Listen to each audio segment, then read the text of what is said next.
So after ending with the plasma membrane, we are now moving to the new topic that is cell wall. बहुत ही अच्छा और interesting और important topic है बेटा।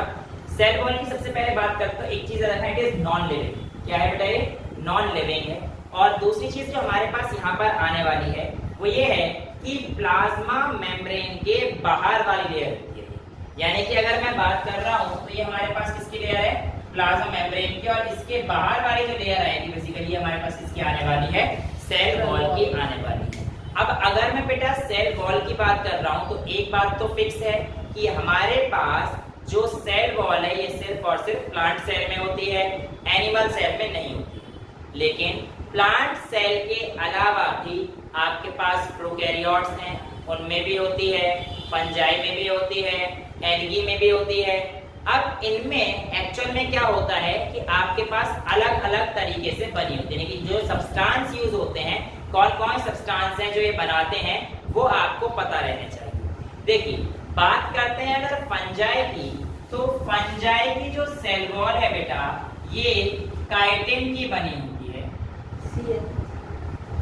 और इसमें हमारे पास होता है N acetyl glucosamine, right. Plant की सेल वॉल की अगर हम लोग बात करेंगे तो बेटा प्लांट की सेल वॉल में सेलुलोज और हेमीसेलुलोज बना होता है। अब जो हमारे पास प्लांट हैं इसमें क्या होते हैं? सेल्यूलोज और हेमीसेलुलोज। लेकिन बेटा आपकी एनसीईआरटी एक लाइन देती है, यहाँ पर देखिए, the cell wall of a young plant cell, देख रहे हैं, प्राइमरी वॉल। यहाँ पर क्या वर्ड आ रहा है? Primary wall. अब यहाँ पर ये प्राइमरी वॉल क्या है, इस चीज को समझना है। इससे पहले आपके पास एल्गी की सेल वॉल दे रखे हैं जिसमें गैलेक्टन्स, मेनन्स, सेलुलोज ये सारी चीजें दे रखी हैं। तो एल्गी की जो हमारे पास वो है, इसमें देख लेना कौन कौन से गैलेक्टन्स और ये सारी चीजें आप लोगों को दे रखी है, ठीक है। प्रोकैरियोट्स की अगर हम लोग बात करते हैं तो प्रोकैरियोट की सेल वॉल किसकी बनी होती है? पेप्टाइडोग्लाइकन। हम लोग ये यूकैरियोटिक सेल्स की बात कर रहे हैं। और अगर प्रोकैरियोट्स के सेल वॉल की बात करेंगे तो प्रोकैरियोट्स की सेल वॉल किसकी बनी होती है बेटा? हमारे पास पेप्टाइडोग्लाइकन की बनी होती है, ठीक है। इतनी चीजें क्लियर है, यहां तक तो कोई डाउट नहीं है। तो यहां पर हम लोगों ने क्या देखा कि सेल वॉल किस किस चीज की बनी है, ठीक है। अब यहां पर एक वर्ड है कि प्राइमरी वॉल। देखिए बेटा, एक्चुअल में प्लांट की जो सेल वॉल है बनती कैसे है उसे समझते हैं। हमारे पास यहाँ पर ऐसे समझिए कि एक सेल प्लेट आती है। क्या आती है? सेल प्लेट आती है। सेल प्लेट जनरली फ्रेगमोप्लास्ट की होती है। किसकी होती है? ये जो सेल प्लेट है ये जनरली फ्रेगमोप्लास्ट की होती है। और ये जो फ्रेगमोप्लास्ट की सेल प्लेट है ये एक्चुअल में खास तो कुछ भी नहीं है। अगर मैं बताऊं आपको तो एंडोप्लाज्मिक रेटिकुलम और गोल्जी बॉडी की मिलकर बनी होती है। इस फ्रेगमोप्लास्ट के ऊपर एक लेयर आ जाती है जिसे हम लोग बोलते हैं मिडिल लेमेला। क्या बोलते हैं बेटा? इसके ऊपर जो लेयर आती है उसे मिडिल लेमेला। यानी कि इस फ्रेगमोप्लास्ट के ऊपर हमारे पास एक, मतलब बेसिकली यही कन्वर्ट हो जाता है आगे मिडिल लेमेला में। और फ्रेगमोप्लास्ट किसका बना हुआ है हमारे पास? एंडोप्लाज्मिक रेटिकुलम और गोल्जी बॉडी का। तो मैं अब आपको बताने जा रहा हूँ कि सेल वॉल बन कैसे रही है। वो तो हमें पता है, बट इसके अंदर क्या हो रहा है, कैसे हो रहा है, ये सारी चीजें आप लोगों को पता रहनी चाहिए। अब ये जो मिडिल लेमेला है बेटा, इसमें एक्चुअल में कैल्शियम पेक्टेट और magnesium pectate, calcium and magnesium pectate की बनी होती है। अब ये जो हमारे पास मिडिल लेमेला है इसके बाहर हमारे पास एक सेल वॉल की लेयर बनती है। यानी कि यहां से हमारे पास क्या आएगी? लेयर आएगी जिसे हम लोग बोलेंगे अब इसको डायग्राम में सेल प्लेट है अंदर का, ये मिडिल लेमेला है। एक तरफ का बना रहा हूं, दूसरी तरफ बिल्कुल सेम हो, ठीक है। मिडिल लेमेला के बाहर यहां पर बाहर में इस तरफ कुछ primary wall, primary cell wall बोल लो या प्राइमरी वॉल। मिडिल लेमेला के आगे वाले पोर्शन में क्या होता है हमारे पास? Primary wall. अब ये जो प्राइमरी वॉल है, ध्यान से सुनिएगा, इस प्राइमरी वॉल में प्लांट की हेमी सेलुलोज ज्यादा होता है और सेलुलोज कम होता है। लेकिन इस प्राइमरी वॉल के बाद आती है हमारे पास सेकेंडरी वॉल। क्या आती है बेटा? Secondary wall. समय के साथ साथ बेसिकली ये प्राइमरी वॉल बेटा डिजेनरेट हो जाती है और ये इसी को यंग वॉल बोलते हैं। देखो यंग टाइम में बोल रखा है ना आपके एनसीईआरटी, तो यंग वॉल बेसिकली यही है, प्राइमरी वाली। अब इसके बाद क्या होगी? सेकेंडरी वॉल हमारे पास जनरली बनती है। अब सेकेंडरी वॉल की अगर मैं बात करूं तो उसमें जनरली 3 लेयर होती है। एक लेयर होती है S1, एक लेयर होती है S2, एक लेयर होती है S3। यानी कि सेकेंडरी वॉल जो आपके पास बनेगी इसमें आपके पास 3 लेयर होती हैं, S1, S2 और S3। जनरली अगर मैं इन लेयर्स की बात करता हूं तो इनके ऊपर कुछ डिपोजिशन होता है और वो डिपोजिशन होता है क्यूटिन का, सुबेरिन का और लिग्निन का। किस किस का होता है बेटा? ये सिर्फ सेकेंडरी वॉल में होता है, याद रखिएगा। जो आपकी मेन सेल वॉल है, जब प्राइमरी वाली आगे खत्म हो जाती है, उसमें जब सेकेंडरी सेल वॉल बनते हैं उसके केस में, यानी कि S1, S2, S3 में आप लोगों के पास सुबेरिन, क्यूटिन और लिग्निन मिले।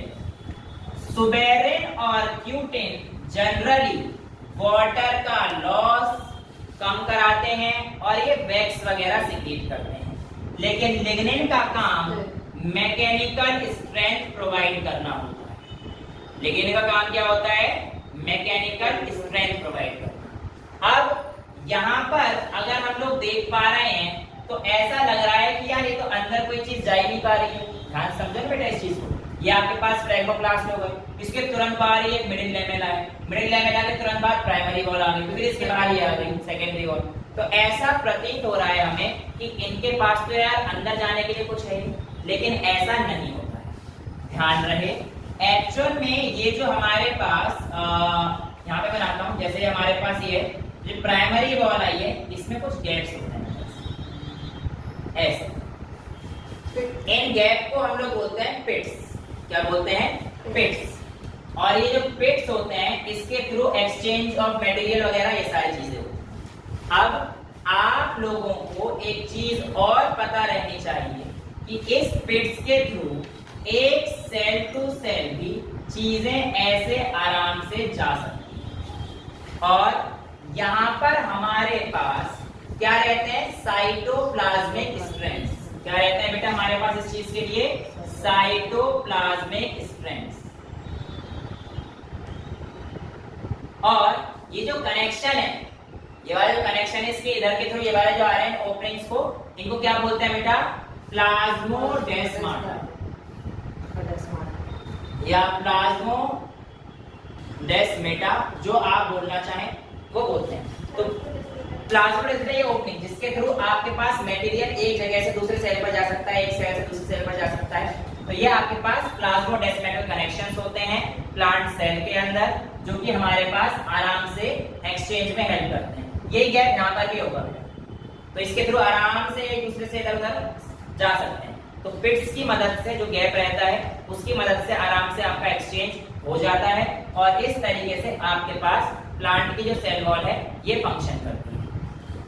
ठीक है, this is all regarding your आपका प्लांट। देखो यहाँ पे दे रखा है cell wall and middle lamella may be traversed by plasmodesmata which connect the cytoplasm of the neighboring cell। तो यहाँ पर आप लोगों के पास ये चीज इसमें दे रखी है ना। और बाकी मैंने आपको बता दिया प्राइमरी वॉल में ज्यादा हेमी सेलुलोज होगा, लेकिन ये हमारी जो सेकेंडरी वॉल है जिसमें S1, S2, S3 इसमें ज्यादा कंटेंट किसका होगा? सेलुलोज का होगा। ये आपके पास सेकेंडरी वॉल के टाइप मतलब बेसिकली कितने लेयर की बनी है? 3 लेयर की मान के चल सकते हैं। तो उसमें S1 मान लो सुबेरिन की थी, क्यूटिन की थी, लिग्निन की थी। हालांकि और डिटेल में जब लोग जाएंगे मॉर्फोलॉजी और एनाटॉमी वगैरह करेंगे वहां पे और डिटेल में करेंगे, बट अभी के लिए तो इतना काफी है कि प्लांट की सेल वॉल किस तरीके से काम करती है। और आई गेस मैंने कुछ चीज छोड़ी नहीं है, तो यहाँ पे मैंने आपको बता दिया एलई के लिए सेलुलोज, केराटिन्स, मेनन्स और ये सारी चीजें हमारे पास रहने वाली है।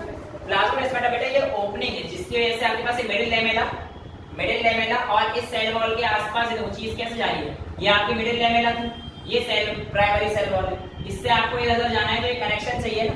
तो ये कनेक्शन क्या है? वो प्लाज्मोडेस्माटा, जिसकी मदद से यहाँ का चीज यहाँ पे ट्रेवल कर सकती है। तो पिट्स इन ओपनिंग इनको बोलते हैं, और इन कनेक्शंस को जो एक दूसरे से हो रहे हैं इसको प्लाज्मोडेस्माटल कनेक्शंस। इस ये पूरा जो जोन है बेटा ये वाला, ये तुम्हारे पास प्लाज्मोडेस्माटा है। पिट्स तो बस ये छोटे-छोटे ये वाले जो, ठीक है। तो इन कनेक्शन को क्या बोलते हैं? Plasmodesmata connection. उसके ऐसे मिडिल लेमेला और ये आराम से अपने मेटेरियल एक्सचेंज कर सकते हैं, ठीक है। नेक्स्ट आपके पास आता है एंडोमेम्ब्रेन सिस्टम। वैसे एंडोमेम्ब्रेन सिस्टम का मतलब है ऐसी मेम्ब्रेन जो सेल के अंदर, यानी कि हम लोग सेल के अंदर जो चीजें हैं उनकी स्टडी को करने जा रहे हैं। इस एंडोमेम्ब्रेन के सिस्टम को बेटा हम लोग GERL सिस्टम भी बोलेंगे। और क्यों बोलेंगे ये आपको अभी थोड़ी देर में समझ में आ जाएगा। एक्चुअल में तो बात ये है कि आप लोगों के पास जितनी भी चीजें हैं ये सभी एक दूसरे के साथ कोऑर्डिनेट होकर काम करते हैं। यानी कि हमारी बॉडी में जितनी भी सारी चीज चल रही है, प्लांट की बॉडी में जितनी भी चीज चल रही है, सभी का फंक्शन एक दूसरे के साथ कोऑर्डिनेट होकर चल रहा है। लेकिन एंडोमेम्ब्रेन सिस्टम में एक्चुअल में एक का फंक्शन दूसरे के लिए काम करता है और दूसरे का तीसरे के लिए, यानी कि वो बिल्कुल एक दूसरे के साथ तुरंत के तुरंत इंटरडिजिटेट रहते हैं एक दूसरे के साथ। तो इसीलिए हम लोग इसे एंडोमेम्ब्रेन सिस्टम के अंडर में पढ़ेंगे। एंडोमेम्ब्रेन सिस्टम को पढ़ते वक्त आप लोगों के पास जो चीजें इसके अंडर रखी गई हैं वो 4 ली गई हैं अकॉर्डिंग टू एनसीईआरटी, जिसमें हमारे पास आता है एंडोप्लाज्मिक रेटिकुलम, इसके अलावा आपके पास आता है गोल्जी बॉडी, इसके अलावा आपके पास आता है लाइसोसोम्स, और इसके अलावा चौथा वो आपके पास आता है वैक्यूल्स। तो ये आपसे पूछ सकता है कि एंडोमेम्ब्रेन सिस्टम कौन सा नहीं है, तो उसके लिए आपके पास बेसिकली माइटोकॉन्ड्रिया और प्लास्टिड्स के एग्जाम्पल आते हैं। एक्चुअल में होता क्या है कि है तो ये भी सेल के अंदर ही, ऐसा नहीं है कि ये सेल के बाहर है, पर इनके फंक्शंस इनके साथ कोऑर्डिनेट नहीं कर पाते हैं और इसीलिए हम लोग इन्हें एंडोमेम्ब्रेन सिस्टम से बाहर रखकर चलते हैं। तो आपके पास अगर एंडोमेम्ब्रेन सिस्टम बोलेगा तो ये आपके पास basically endoplasmic reticulum, Golgi body, lysosomes और वैक्यूल को ही बोलते हैं। बट अगर मैं बात करता हूँ GERL सिस्टम तो बेटा इसमें वैक्यूल्स भी गायब हो जाते हैं। अगर आप लोग बात कर रहे हैं GERL की तो यहाँ पर देखिए गोल्जी बॉडी, एंडोप्लाज्मिक रेटिकुलम और लाइसोसोम्स। GERL का मतलब ये रहने वाला है। अब हम लोगों ने प्लाज्मा मेम्ब्रेन पढ़ लिया है और हम लोगों ने सेल वॉल पढ़ लिया है। अब आप लोगों को पता है कि मेरे पास ये प्लाज्मा मेम्ब्रेन थी, ये सेल वॉल है, अब प्राइमरी से मॉडिफाई होकर सेकेंडरी बन चुकी है। अब हम लोग आगे जा चुके हैं, अब अंदर की तरफ आते हैं जरा से। बेटा यहाँ पर आपको पता है सेल के अंदर ये न्यूक्लियस है और ये हमारे पास प्लाज्मा मेम्ब्रेन। प्लाज्मा मेम्ब्रेन से लेकर न्यूक्लियस के बीच में हमारे पास एक फ्लूइड भरा रहता है, जिस फ्लूइड को हम लोग साइटोप्लाज्म बोलते हैं। क्या बोलते हैं बेटा हम लोग इसे? साइटोप्लाज्म। साइटोप्लाज्म में अगर मैं बात करूं तो 2 तरीके बोल सकता है, 2 फॉर्म बोल सकता हूं। एक साइटोप्लाज्म का मैट्रिक्स, यानी कि जिसमें ये पूरा पड़ा हुआ है, जिस चीज का बना हुआ है बेस सब्सटेंस। तो साइटोप्लाज्म के मैट्रिक्स में जनरली बहुत सारी चीजें रहती हैं, जिसमें आपके पास प्रोटीन्स भी हैं, शुगर्स भी हैं, अमाइनो एसिड्स भी हैं, लिपिड्स भी हैं। तो इसके मैट्रिक्स में कई सारी चीजें भरी रहती हैं। और अगर मैं बात करूं साइटोप्लाज्मिक स्ट्रक्चर की तो साइटोप्लाज्म के मैट्रिक्स में तो बहुत सारी चीजें हो गई। साइटोप्लाज्म के स्ट्रक्चर यानी कि उसके अंदर जो स्ट्रक्चर उसकी बात करूंगा तो स्ट्रक्चर यानी कि साइटोप्लाज्मिक स्ट्रक्चर में हमारे पास क्या क्या चीजें आएंगी? तो आप कह सकते हैं एक तो बेटा ऑर्गेनेल्स, साइटोप्लाज्मिक ऑर्गेनेल्स जो भी हम लोग पढ़ने वाले हैं, ये एंडोप्लाज्मिक रेटिकुलम वगैरह वो सब हम लोग साइटोप्लाज्मिक ऑर्गेनेल्स में पढ़ेंगे। और दूसरा आते हैं आपके पास इन्फ्यूजन बॉडी। ये आप लोगों के पास साइटोप्लाज्म के स्ट्रक्चर में और साइटोप्लाज्म के मैट्रिक्स में डिफरेंस होता है। हाँ, लेकिन ये भी हमारे पास इसमें भी आता है बेटा इंक्लूजन बॉडीज। यहाँ पर बेसिकली क्या है, ये भी जिसके ऊपर वेस्ट का मटेरियल पड़ा हुआ है वो सारी इंक्लूजन बॉडीज हमने रखी थी, राइट। तो यहाँ पर भी आपको मिलेगी, बिल्कुल परफेक्ट है, वहां पर भी थी आपके पास और यहाँ पर। वेल अगर हम लोग आगे बढ़ते हैं तो साइटोप्लाज्म के एक सर्कुलर मूवमेंट शो करता है बेटा। क्या करता है? सर्कुलर मूवमेंट शो करता है and that movement of cytoplasm is called cyclosis. क्या बोलते हैं उसे? साइक्लोसिस। तो एक रोटेशनल मूवमेंट या सर्कुलर मूवमेंट ऑफ साइटोप्लाज्म जो होता है इसको हमारे को क्या बोला जाता है? साइक्लोसिस। ठीक है, तो that's all regarding the cytoplasm. इससे ज्यादा तो आप लोगों से नहीं पूछा जाएगा। अब हम लोग फटाफट से अपने ऑर्गेनेल्स की तरफ चलते हैं और एनसीईआरटी के अकॉर्डिंग जो हमारे पास पहला स्ट्रक्चर होने जा रहा है ये हमारे पास क्या होने वाला है बेटा? Endoplasmic reticulum. ठीक है, चलिए इलेक्ट्रॉन माइक्रोस्कोप स्ट्रक्चर अगर हम लोग देखते हैं एंडोप्लाज्मिक रेटिक्यूलम, तो एंडोप्लाज्मिक रेटिक्यूलम के अंदर बहुत सारी चीजें हमें देखने को मिली।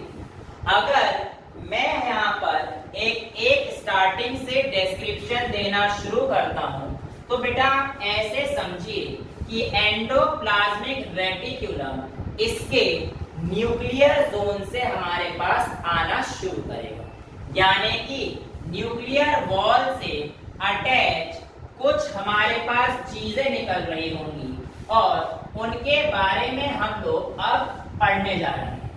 एक्चुअल में न्यूक्लियर वॉल से जो हमारे पास यहाँ पर इस तरीके से मान के चलिए न्यूक्लियस है।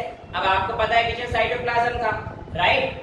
यहाँ पर से कुछ ऐसे आउटर स्ट्रक्चर्स आते हैं और ये स्ट्रक्चर कुछ इस तरीके से है। अब एंडोप्लाज्मिक रेटिक्यूलम में आप लोग तीन चीजें पढ़ते हैं। एक तो यही जो आपके पास ऐसे कनेक्शन रहते हैं और ऐसे बहुत ज्यादा अच्छे तो बनेंगे नहीं, आपकी किताब नहीं बना रखे हैं। ये ज्वाइंट को हम लोग कहते हैं सिस्टर्न। क्या बोलते हैं बेटा? सिस्टर्न। एक हमारे पास इसमें पाए जाते हैं सिस्टर्न, दूसरे पाए जाते हैं बेटा इसमें ट्यूब्यूल्स, और तीसरे जो हमारे पास रहते हैं एंडोप्लाज्मिक रेटिक्यूलम में वो रहते हैं वेसाइकल्स। अब आप लोगों के पास ऐसा पाया गया कि इन सिस्टर्ने पर कुछ ऐसे डॉटेड से, अगर आप अपनी एनसीईआरटी में देखोगे तो आपको ये डॉटेड से स्ट्रक्चर आपको दिखाई दे रहे हैं, जो कि आप लोगों के पास दिख रहा है। यहाँ पे ऐसे बना हुआ है ना एनसीईआरटी में ऐसे, तो ये मैं ऐसे बना रहा हूँ। ठीक है, तो ये डॉटेड से जो स्ट्रक्चर है बेटा एक्चुअल में ये क्या है? राइबोसोम्स।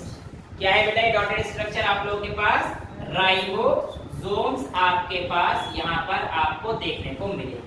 अब ऐसा तो है नहीं कि ये जो राइबोसोम्स हैं अपनी मर्जी से अटैच हो रहे हैं या नॉर्मली ऐसे किसी से अटैच रहेंगे। इसके लिए प्रोटीन रेस्पॉन्सिबल होता है, सब लोग कहते हैं ribophorin protein. Ribosomes are attached to cisternae with the help of ribophorin protein. ठीक है, अब ये जो हमारे पास सिस्टर्ने हैं और ट्यूब्यूल्स एक्चुअल में इनका काम है, और वो क्या काम है अभी हम लोग थोड़ी देर में देखने वाले हैं। बट उससे पहले आपको छोटे छोटे यहाँ पर ऐसे वेसिकल्स भी देखने को मिलेंगे। इन वेसिकल्स के ऊपर भी आप लोगों को राइबोसोम्स देखने को मिल जाएंगे। ठीक है, तो एंडोप्लाज्मिक रेटिक्यूलम के तीन पार्ट कह सकते हैं। पहला सिस्टर्ने, दूसरा ट्यूब्यूल्स और तीसरा वेसिकल्स। वेसिकल्स छोटे छोटे सर्कुलर पार्ट होते हैं और उनके ऊपर भी हमारे पास राइबोसोम्स होते हैं। और राइबोसोम्स किस चीज में हेल्प करता है बेटा? याद रहे, प्रोटीन को बनाने में। Ribosomes helps in protein formation. अब आपको मैंने ये तो बता दिया कि सिस्टर्ने के ऊपर हमारे पास जुड़े हुए हैं राइबोसोम्स, वेसाइकल्स के ऊपर जुड़े हुए हैं, लेकिन याद रहे ट्यूब्यूल्स के ऊपर आपके राइबोसोम्स नहीं होते। अब एक्चुअल में आप लोगों के राइबोसोम्स की प्रेजेंस की मदद से हम लोग एंडोप्लाज्मिक रेटिक्यूलम को दो पार्ट में क्लासिफाई कर देते हैं। एक पार्ट हमारे पास आता है रफ एंडोप्लाज्मिक रेटिक्यूलम, एक आता है स्मूथ एंडोप्लाज्मिक रेटिक्यूलम। बेटा रफ एंडोप्लाज्मिक रेटिक्यूलम रफ इसीलिए ही होता है क्योंकि उसकी सरफेस पर हमारे पास राइबोसोम्स पाए जाते हैं। तो रफ एंडोप्लाज्मिक रेटिकुलम में आप लोगों के राइबोसोम्स प्रेजेंट होते हैं। लेकिन बात करते हैं अगर स्मूथ एंडोप्लाज्मिक रेटिकुलम की, तो स्मूथ एंडोप्लाज्मिक रेटिकुलम की अगर मैं बात करता हूं तो बेटा यहाँ पर राइबोसोम्स इनकी सरफेस पर नहीं पाए जाते हैं। अब जरा इसको यहाँ से कनेक्ट करने की कोशिश करें। मैंने आपको बोला था कि सिस्टर में इनके पास राइबोसोम्स होते हैं और ट्यूब्यूल्स इनके पास राइबोसोम्स नहीं होते। तो बेटा एक्चुअल में यही सिस्टर ने रफ एंडोप्लाज्मिक रेटिकुलम की सिंथेसिस में भी मदद करते हैं और ये जो ट्यूब्यूल्स हैं ये हमारे पास हेल्प करते हैं in the formation of smooth endoplasmic reticulum. जो आपका रफ एंडोप्लाज्मिक रेटिकुलम होता है, ये रफ एंडोप्लाज्मिक रेटिकुलम बेटा प्रोटीन सिंथेसिस में काम करता है और जो आपका स्मूथ एंडोप्लाज्मिक रेटिकुलम है ये आप लोगों के लिपिड सिंथेसिस और उसके ट्रांसपोर्ट में भी हेल्प करता है। तो ये आपके पास बेसिक डिफरेंस है। दूसरा, स्मूथ एंडोप्लाज्मिक रेटिकुलम आपकी बॉडी से जो डिटॉक्सिफिकेशन का काम करता है, यानी कि कोई टॉक्सिक ड्रग्स हैं उन सबको निकालने वगैरह का काम कौन करता है? Smooth endoplasmic reticulum. तो ये आप लोगों को पता होना चाहिए कि रफ एंडोप्लाज्मिक रेटिकुलम रफ क्यों होता है, क्योंकि उसके ऊपर हमारे पास क्या रहते हैं? राइबोसोम्स होते हैं। तो आपकी एनसीईआरटी ने भी हमारे पास यहाँ पर चीजें दे रखी हैं और यहाँ पर हाँ एक चीज और दे रखी है, ER divides the intracellular space into two compartments। Basically मान के चलिए अगर आपके पास ये एंडोप्लाज्मिक रेटिकुलम, तो इसका जो हमारे पास इनर का कंपार्टमेंट है, इनर कंपार्टमेंट एंडोप्लाज्मिक रेटिकुलम का, उसको हम लोग ल्यूमन बोलते हैं। क्या बोलते हैं? ल्यूमन। तो देखिए यहाँ पे एनसीईआरटी ने एक लाइन दे रखी है, ER divides the intracellular space into two distinct compartment, luminal. तो ल्यूमिनल मतलब क्या हो गया? इनसाइड का, और एक्स्ट्रा ल्यूमिनल मतलब ये ल्यूमन तो अंदर का हो गया और ल्यूमिनल मतलब इसके अंदर का पोर्शन। ठीक है, एक ल्यूमन हमने उसे ही पढ़ा था स्मॉल इंटेस्टाइन वाले में, है ना, वो ल्यूमन अलग है। अब यहाँ पे ये एक्स्ट्रा ल्यूमिनल कौन सा हो गया? इसके बाहर वाला पोर्शन, और इंट्रा ल्यूमिनल मतलब इसके अंदर वाला पोर्शन। तो बेसिकली एक्स्ट्रा ल्यूमिनल आप लोगों की बात करेंगे तो साइटोप्लाज्म की तो बात कर रहा है, क्योंकि इसके बाहर तो सारा साइटोप्लाज्म ही था। अभी तो हमें देखो न्यूक्लियर मेम्ब्रेन ये रहा, इससे अटैच ये है और इससे इधर का जो पड़ा हुआ है सब साइटोप्लाज्म तो पड़ा हुआ है कि उसके ऊपर हमारे पास क्या आने वाली है? प्लाज्मा मेम्ब्रेन की बाउंड्री आने वाली है और उसके बाहर फिर सेल वॉल की आने वाली है। तो इंट्राल्यूमिनल मतलब हमारे पास इसके अंदर का मटेरियल और एक्स्ट्राल्यूमिनल मतलब बेसिकली वही साइटोप्लाज्म का कंटेंट। ये सारी चीजें आप लोगों के पास बताई गई हैं। अच्छा, और इसके अलावा और कुछ रह तो नहीं गया है हमारे हिसाब से एनसीईआरटी में? नहीं, इतना ही रह गया है। हाँ, यहाँ पर आप लोगों के पास ये चीज पूछी जाती है, क्या एंडोप्लाज्मिक रेटिकुलम किसी में एब्सेंट होता है? तो याद रहे जर्मिनल सेल्स। जर्मिनल सेल्स कौन से होते हैं बेटा? जो आप लोगों के ओवा वगैरह के सेल्स होते हैं उनको हम लोग जर्मिनल सेल्स ही बोलते हैं। ठीक है, ओवा टेस्टोस्टेरोन। तो जर्मिनल सेल्स और मैमेलियन आरबीसी, ह्यूमन बीइंग की या मैमेलियन आरबीसीज में एंडोप्लाज्मिक रेटिकुलम नहीं देखा जाता है। ठीक है, तो endoplasmic reticulum is absent in case of mammalian RBCs and germinal cells. तो ये आप लोगों से दो तीन चीजें एक्स्ट्रा पूछी जाती हैं जिनके बारे में आपको कॉम्पिटिटिव में क्वेश्चन पूछे जाते हैं। This is all regarding the endoplasmic reticulum. 3 part थे, ये हमारे पास आया सिस्टर में, ट्यूब्यूल्स और वेसिकल्स। अभी इनके फंक्शन हम लोग और डिटेल में करेंगे, बट हाँ ट्यूब्यूल्स का यहाँ पता है कि लिपिड सिंथेसिस एसईआर में मदद करता है। ठीक है, और इनके ऊपर हमारे पास क्या रहते हैं? कोई राइबोसोम्स नहीं होते हैं। हाँ, एक चीज और जो पूछी जाती है वो ये है कि जो आपके पास एक्चुअल में क्या रहती है, 2 चीजें रहती हैं। एक आते हैं निसेल ग्रेन्यूल्स। क्या होते हैं बेटा? निसेल ग्रेन्यूल्स। ये जो निसेल ग्रेन्यूल्स होते हैं ये एक्चुअल में आपके रफ एंडोप्लाज्मिक रेटिकुलम रहता है। निसेल ग्रेन्यूल्स आपके आरईआर ये किससे मिलते हैं बेटा? आपके नर्व सेल, बेसिकली साइटोन। आप लोगों ने भी पढ़ेंगे हम लोग सारी चीजें। तो सेल बॉडी होती है उसको साइटोन बोलते हैं और उसमें निसेल ग्रेन्यूल्स होते हैं। और किसके बने होते हैं? RER उनमें पाए जाते हैं। एक और चीज आती है माइलॉइड बॉडीज आपके पास। ये जो आपके पास माइलॉइड बॉडीज होती हैं ये आपको रेटिनल सेल्स से मिलते हैं, आई में बेसिकली रेटिनल सेल्स। और ये किसके बने होते हैं बेटा आपके पास स्मूथ एंडोप्लाज्मिक रेटिकुलम। ये क्वेश्चन आप लोगों से कई बार पूछा जा चुका है कंपटीशन में कि माइलॉइड बॉडी या रेटिनल सेल्स के अंदर कौन सी चीजें पाई जाती हैं, कौन सा एंडोप्लाज्मिक रेटिकुलम पाया जाता है। तो आपके पास क्या बोलते हैं हम लोगों से SER, और जो हमारे पास मिसल ग्रेन्यूल्स का आता है उसमें कौन सा आता है RER। एंडोप्लाज्मिक रेटिकुलम जब मसल सेल्स के अंदर आप लोग पढ़ेंगे तो उसको सार्कोप्लाज्मिक रेटिकुलम भी बोलते हैं। तो endoplasmic reticulum in muscle cells is called sarcoplasmic reticulum भी हम लोग इसको बोल देते हैं।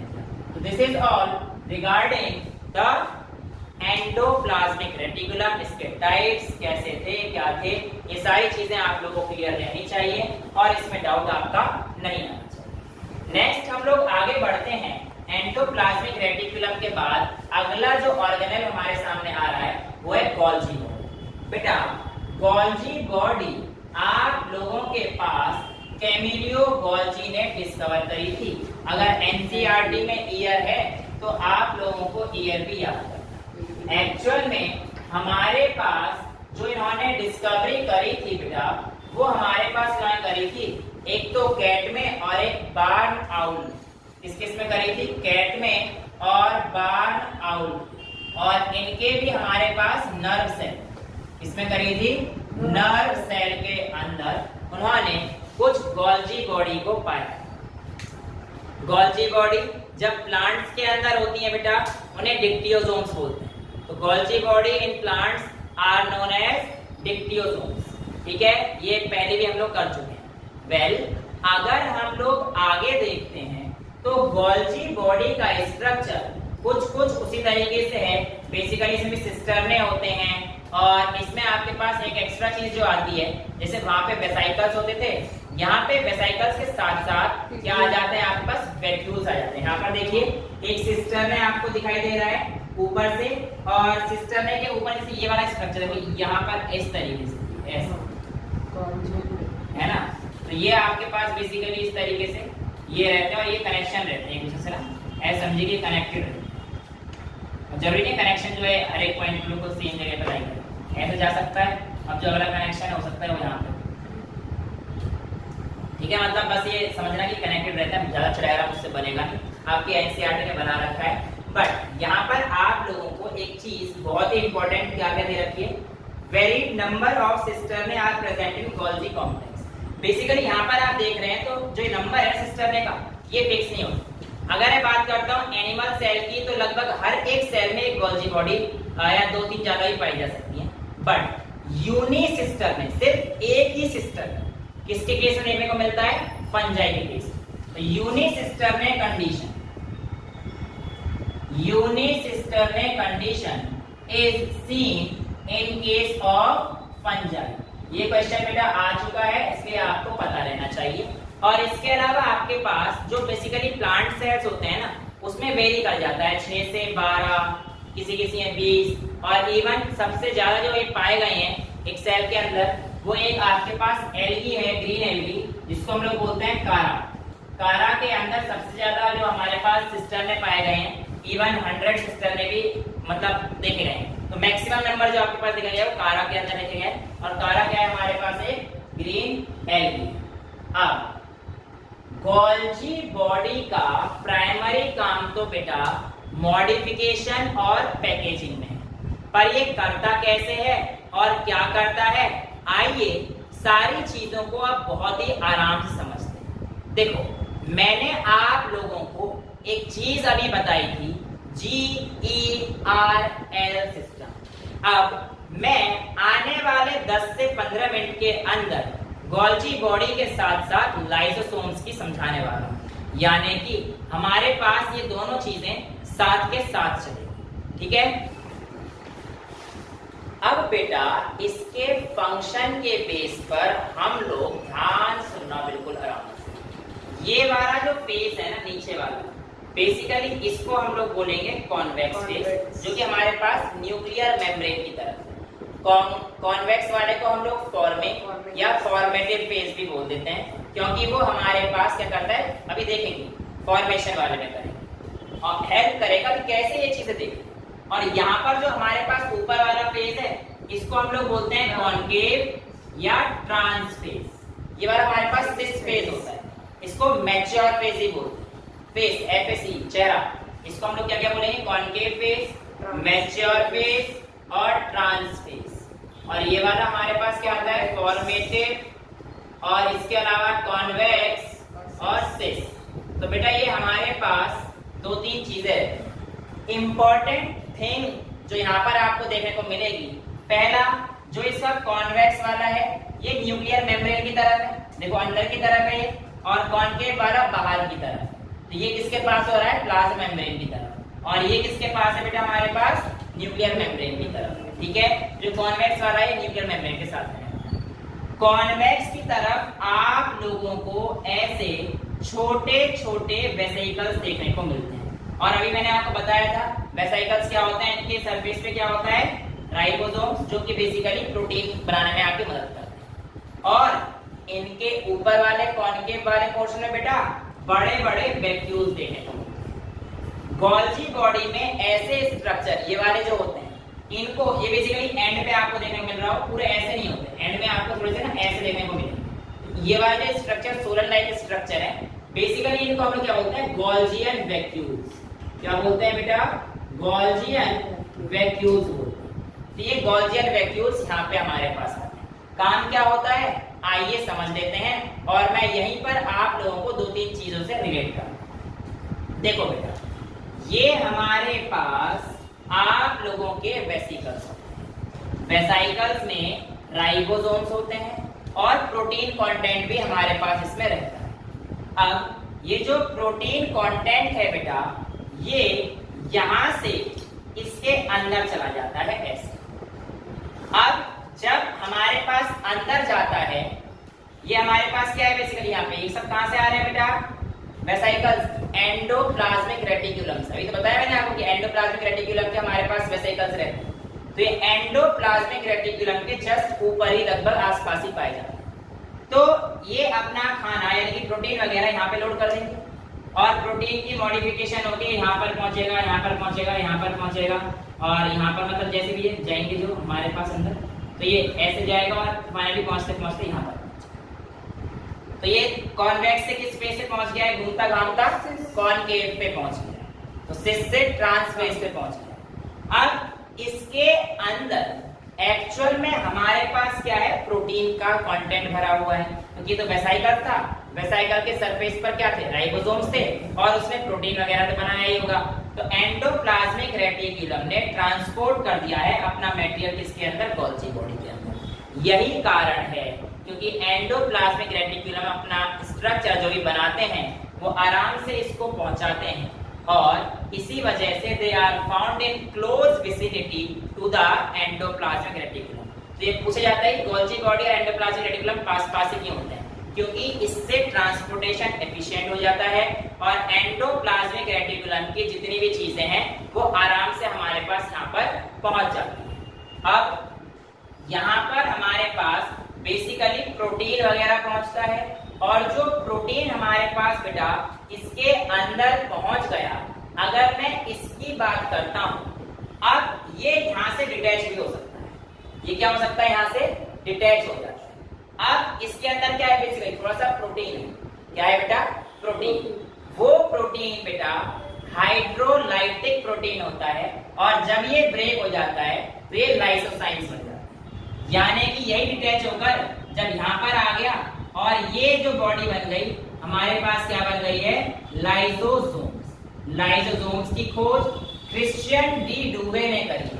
किसने करी थी, क्रिश्चियन डी ड्यूवे साहब ने करी थी, और इन्होंने इनको लीवर सेल्स के अंदर बेसिकली पाया था। अब यहां से जब ये यहां पर आता है बेटा, तो ये एक्चुअल में अभी एक्टिव नहीं होता है, इनएक्टिव फॉर्म में रहता है, यानी कि गोल्जी बॉडी से बाहर आने के बाद आप लोगों का लाइसोसोम इनएक्टिव है, यानी कि इसके अंदर प्रोटीन तो है लेकिन अभी भी ये कैसा है, इनएक्टिव। ऐसे लाइसोसोम्स को हम लोग प्राइमरी लाइसोसोम भी बोलते हैं। अब होता क्या है, आइए देख लेते हैं। मान के चलिए कि ये बेसिकली हम लोग देखो, ये अंदर है न्यूक्लियर मेम्ब्रेन है और ये बाहर की मेम्ब्रेन है। तो बेसिकली ये हमारे पास क्या आने वाली है, इधर की तरफ प्लाज्मा मेम्ब्रेन आएगी बड़ी सी, राइट। अब मैंने आपको बता दिया था प्लाज्मा मेम्ब्रेन अपनी शेप चेंज कर सकता है क्योंकि वो सिलेक्टिवली परमेएबल मेम्ब्रेन होता है। तो मान के चलिए कोई फूड पार्टिकल आपके पास यहाँ पर और ये फूड पार्टिकल बेसिकली अंदर इधर एंटर हो चुका। अब ये जो फूड पार्टिकल था जो बेसिकली यहाँ पर एंटर हो चुका है इस सेल के अंदर, अब इस पर ये जो हमारे पास लाइसोसोम्स था ये जाकर इस पे अटैक करेगा। क्या करेगा, अटैक करेगा। अब ये वाला जब इस पे अटैक करेगा तो कंडीशन कुछ ऐसी आ जाएगी, जो इनएक्टिव था, जो इनएक्टिव वाला हमारे पास था लाइसोसोम्स, ये इसके साथ ऐसे जुड़ जाएगा और इसको पाने के बाद ये एक्टिव हो जाएगा। यानी कि जब हमारे को इसको कुछ मिल जाता है सबस्ट्रेट टाइप का, तो ये इनएक्टिव वाला किस में कन्वर्ट हो जाता है, एक्टिव। और इस केस में इसको क्या बोलते हैं फिर, सेकेंडरी लाइसोसोम्स। क्या बोलते हैं बेटा, सेकेंडरी लाइसोसोम्स। सेकेंडरी लाइसोसोम्स इसके अंदर का सारा खाना खा लेता है और अभी एक्टिव फॉर्म में है। सारा खाना खाने के बाद मतलब एक कॉम्प्लेक्स आ जाता है और इसके बाद ये एक ही सेल बन जाता है जिसके अंदर सारा अनडाइजेस्टेड फूड मटेरियल रहता है। और अनडाइजेस्टेड फूड मटेरियल जब ये हमारे पास बना के एक ही कॉम्प्लेक्स बना देता है, इसे हम लोग कहते हैं टर्शियरी लाइसोसोम्स। कौन सा कहते हैं, टर्शियरी लाइसोसोम्स। तो ये टर्शियरी लाइसोसोम होता है, इसके अंदर क्या है, सारा अनडाइजेस्टेड फूड मटेरियल, मतलब बेकार, अनडाइजेस्टेड डाइजेस्ट करके जो बच गया रेजिडुअल का फूड, रेजिडुअल मटेरियल सारा किसके अंदर है बेटा, हमारे पास टर्शियरी के अंदर है। अब क्या होगा, ये टर्शियरी वाला है बाहर जाएगा, बाहर तो निकलना ही है। तो प्लाज्मा मेम्ब्रेन से जब ये अंदर आता है ऐसे ही लेके बाहर भी चला जाता है, तो ये हमारे पास बाहर निकल जाएगा। अब ये जो अंदर आने की प्रोसेस थी इसे कहते हैं एंडोसाइटोसिस और इसको कहते हैं एक्सोसाइटोसिस। अब डिपेंडिंग ऑन द फूड आपके पास क्या आ रहा है उसके बेस पे भी इसके नाम दिए जाते हैं। अगर आपके पास फूड सॉलिड है तो बेटा इस पार्टिकल का नाम होता है फेगोसोम, और अगर आपके पास फूड लिक्विड है तो बेटा इसका नाम होता है पिनोसोम,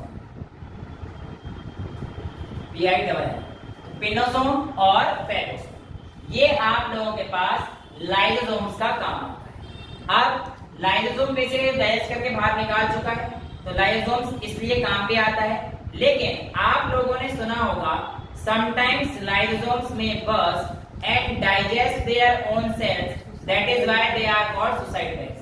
पर यहाँ पे तो आप लोग सुसाइड बैग दिख ही नहीं रहे, राइट। एक्चुअल में इनके अलावा एक चौथा और होता है जिसे हम लोग बोलते हैं ऑटोलाइसोसोम्स या ऑटोसोम्स, या ऑटोलाइसोसोम्स लिखा रहता है, तो मैं ऑटोलाइसोसोम्स लिख सकता हूँ, कुछ भी लिख सकता है, जिसे किताब में जो लिखा वो लिख।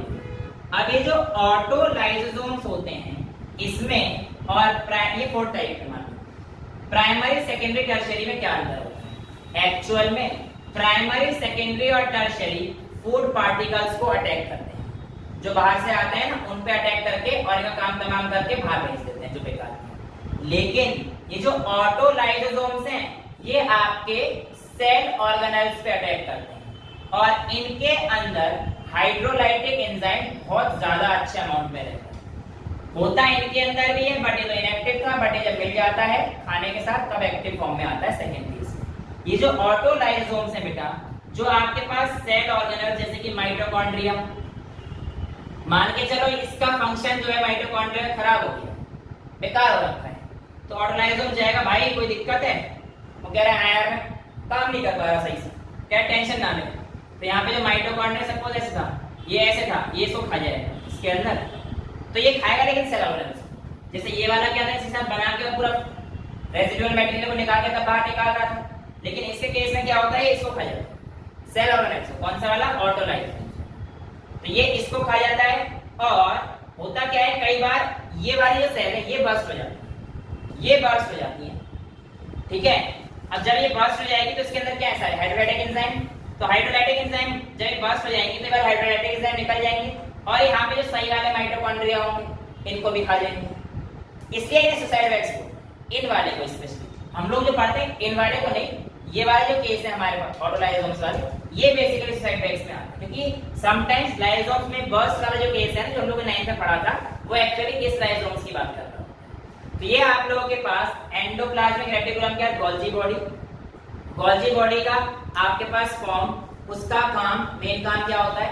अच्छा, यहाँ पर आप लोगों के पास एक और इंपॉर्टेंट टर्म एनसीईआरटी कहती है, वहां पर देखिए, Golgi apparatus is the most important site for the formation of glycoproteins and glycolipids. देखिए एक्चुअल में ग्लाइकोप्रोटीन्स क्या होते हैं। ग्लाइकोप्रोटीन का मतलब है कि आपके पास यहाँ पर कार्बोहाइड्रेट प्लस प्रोटीन, यानी कि प्रोटीन में जब आप कार्बोहाइड्रेट ऐड कर दोगे तो आपके पास क्या बन जाता है, वो ग्लाइकोप्रोटीन। सिमिलरली ग्लाइकोलिपिड का क्या मतलब है, कार्बोहाइड्रेट प्लस लिपिड हो जाएंगे तो वो क्या हो जाएंगे बेटा, हमारे पास ग्लाइकोलिपिड्स हो जाएंगे, है ना। अब होता क्या है कि आप लोगों के पास जो गोल्जी बॉडी है, इसके आसपास का एक जोन होता है जो बिल्कुल क्लियर होता है। क्या होता है, जो बिल्कुल क्लियर होता है। तो जो क्लियर जोन, जिसमें कोई चीज आसपास के प्रेजेंट नहीं होती है, उस जोन को हम लोग क्या बोलते हैं, जोन ऑफ एक्सक्लूजन। ठीक है, ये हमारे पास किसके आसपास पाया जाता है, क्वेश्चन पूछा गया है। तो गोल्जी बॉडी के आसपास का जोन जो हमारे पास रहता है, which is divide of any of the cytoplasmic contents. ठीक है, बिल्कुल क्लियर फ्लूइड यहाँ पे रहता है, इसे हम लोग क्या बोलते हैं, जोन ऑफ एक्सक्लूजन। और गोल्जी बॉडी अपनी नीड के हिसाब से अपना शेप भी चेंज कर लेती हैं, इसीलिए इनको प्लियोमॉर्फिक भी कहा जाता है। क्या कहा जाता है बेटा, इन्हें प्लियोमॉर्फिक भी कहा जाता है। प्लियोमॉर्फिक मतलब ऐसे ऑर्गेनेल जो अपना समय के साथ साथ शेप चेंज कर सकते हैं। तो ये आप लोगों के पास लाइसोसोम्स वगैरह होते हैं। हाँ, ये जो मैंने बताया हाइड्रोलाइटिक एंजाइम्स, उसमें आपके पास प्रोटीएज, न्यूक्लियस, लाइपेज, बहुत सारे एंजाइम्स होते हैं जो आप लोगों ने डाइजेशन में पढ़ रखे थे। ठीक है, तो ये आप लोगों के पास कितनी चीजें आ गई हैं। इसके बाद कौन सा टॉपिक बचता है, मेरे हिसाब से तो कुछ बच नहीं रहा है। अब हम लोग फटाफट से आगे आते हैं वैक्यूल्स के, हम लोग बात करते हैं। देखिए बेटा, अगर मैं वैक्यूल की बात करता हूं तो वैक्यूल हमारे पास मेजरली प्लांट सेल के केस में ही देखा गया है। प्लांट सेल के केस में हमारे पास जो वैक्यूल है उसको अगर मैं देखता हूं तो प्लांट सेल का वैक्यूल लार्ज होता है और प्लांट सेल का जो बेसिकली ये हमारे पास मेम्ब्रेन है ना, आउटर मेम्ब्रेन वैक्यूल, इसको हम लोग बोलते हैं टोनोप्लास्ट। क्या बोलते हैं, टोनोप्लास्ट। तो ये आप लोगों का बेसिकली रिजिड रखने में मदद करता है। एनिमल सेल के केस में वैक्यूल्स मोर इन नंबर होते हैं बट छोटे छोटे होते हैं और कंपार्टमेंट में होते हैं, इधर उधर फैले होते हैं, स्कैटर्ड होते हैं। लेकिन प्लांट सेल में एक ही जगह पर होता है और कई कई प्लांट्स में तो 90% of the volume of cell आप लोगों का वैक्यूल ही ले जाता है। वैक्यूल के अंदर जो हमें फ्लूइड मिलता है बेसिकली उसे सैक बोलते हैं, जिसमें वाटर और कुछ मिनरल जिसमें कि प्रोटीन्स, लिपिड्स वगैरह पाए जाते हैं। वैक्यूल हमारे पास एनसीईआरटी में जैसे दे रखा है कॉन्ट्रैक्टाइल वैक्यूल, जो कि किसमें पाया जाता है, अमीबा के केस में पाया जाता है। एक्चुअल में ये जो कॉन्ट्रैक्टाइल वैक्यूल है, इसकी मदद से खाना अंदर आना या फिर खाने को बाहर निकालना इसमें मदद करता है। और ये चीज तो आप देख ही चुके हैं कि खाना बाहर कैसे जाता है। तो बेसिकली वहां पे फंडा यही है, कॉन्ट्रैक्टाइल वैक्यूल आपका इस फॉर्मेशन में मदद करता है। वेल, इसके अलावा गैस वैक्यूल्स भी होते हैं जो कि आप लोगों के हाइड्रोफाइटिक प्लांट्स में पाए जाते हैं। अगर मैं बात करता हूं यहाँ पर एक और ऐसे ऑर्गेनिज्म की, इसका नाम है पैरामीशियम, तो उसके अंदर 2 कॉन्ट्रैक्टाइल वैक्यूल पाए जाते हैं। कॉन्ट्रैक्टाइल वैक्यूल का काम वही है, ट्रांसपोर्टेशन और आगे खाने को पहुंचाना और बाहर निकालना। ठीक है, तो ये आप लोगों के पास एनसीईआरटी के अकॉर्डिंग वैक्यूल्स में बहुत ज्यादा दे रखा है। Tonoplast facilitates the number of transport of ion. यहाँ पर देखिए टोनोप्लास्ट क्या है हमारे पास, उसकी मेम्ब्रेन, इसकी जो मेम्ब्रेन है टोनोप्लास्ट है।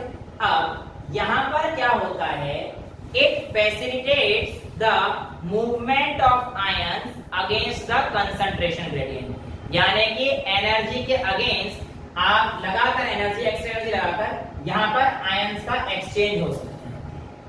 इसी वजह से अब इसके बाहर क्या है, साइटोप्लाज्म है बेटा, ये तो आपको पता है ना, वैक्यूल के बाहर वाला जोन तो पूरा साइटोप्लाज्म से भरा हुआ है।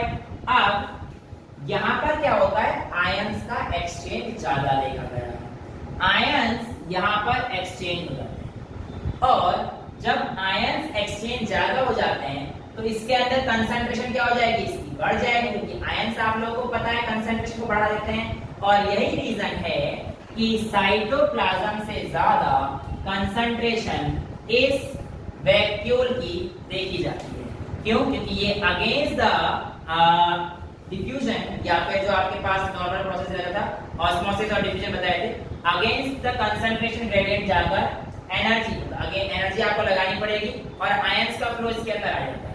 और जैसे ही आयंस का फ्लो इसके अंदर आ जाता है तो इसकी कंसंट्रेशन हाई जाती है as compare to the cytoplasm. तो ये आपके पास वैक्यूल दे रखा है, फूड वैक्यूल मैं आप लोगों को बता चुका हूं। इसके अलावा इससे ज्यादा आप लोगों के पास चीजें हैं नहीं। लास्ट टॉपिक जो आपके पास बच जाता है वो है सेल इंक्लूजन। क्या है बेटा? Cell inclusion. आज का लास्ट टॉपिक, मतलब क्योंकि वैक्यूल्स के माइटोकॉन्ड्रिया है, इसको हम नेक्स्ट सेक्शन में लेंगे। और आज का हमारे पास सेल इंक्लूजन में क्या होता है बेटा, मैंने आपको बता दिया है बेसिकली इसमें कोई मेम्ब्रेन वगैरह नहीं रहती है, साइटोप्लाज्म में ऐसे ही पड़े रहते हैं। इसमें आपके ग्लूकोज मॉलिक्यूल हो सकते हैं, स्टार्च के मॉलिक्यूल हो सकते हैं, है ना, और बहुत सारी चीज, सिस्टोलेट, मैक्रोलेट, ये सारी चीजें आप लोगों को यहाँ पर मिल जाती है। जैसे कि एक यहाँ पर अगर मैं बताता हूँ इनऑर्गेनिक सब्सटेंस, जैसे कि सिलिका, इनऑर्गेनिक सब्सटेंस जैसे कि सिलिका आप लोगों को ये कहां पे मिलती है, ग्रास की सेल्स। इसके अलावा बेटा आपके पास क्या होते हैं, कैल्शियम कार्बोनेट के कुछ सेल्स होते हैं जो कि आपका बिटर गॉर्ड, करेला जो होता है उसमें पाए जाते हैं, और इसको हम लोग बेटा उस टाइम बोलते हैं सिस्टोलेट। तो कैल्शियम, जैसे इनऑर्गेनिक सब्सटेंस चल रहे हैं, ऑर्गेनिक सब्सटेंस तो आपको ग्लूकोज वगैरह ऐसे पड़े रहते हैं सेल इंक्लूजन में। तो सिलिका जो है आपके पास किसमें मिल जाएगा, ग्रास में। कैल्शियम कार्बोनेट जो बिटर गॉर्ड में मिलता है उसको हम लोग क्या बोलते हैं, सिस्टोलेट। क्या बोलते हैं बेटा, सिस्टोलेट। और इसके अलावा एक और चीज होती है जो आपका मिलता है, कैल्शियम ऑक्सलेट। जो कैल्शियम ऑक्सलेट मिलता है बेटा, इसको हम लोग कहते हैं, कैल्शियम ऑक्सलेट को ये बेटा जो प्रॉपर नाम है इसको कहते हैं रेफाइट्स, रेफाइट्स। ठीक है, तो ये आप लोगों को पता होना चाहिए कि इनऑर्गेनिक वेस्ट है जो बेसिकली ऐसे ही पड़े रहते हैं, फिर वो बाहर निकाले जाते हैं। ठीक है, तो these are also called cell inclusions. ये भी सेल इंक्लूजन्स के अंडर आते हैं, जो कि मैंने आपको बताया था साइटोप्लाज्मिक स्ट्रक्चर में काउंट होते हैं। सेल इंक्लूजन हमारे पास, देखो साइटोप्लाज्म के अंदर दो पार्ट बताया था मैंने आपको, कौन कौन से, एक तो ऑर्गेनल्स और दूसरा सेल इंक्लूजन।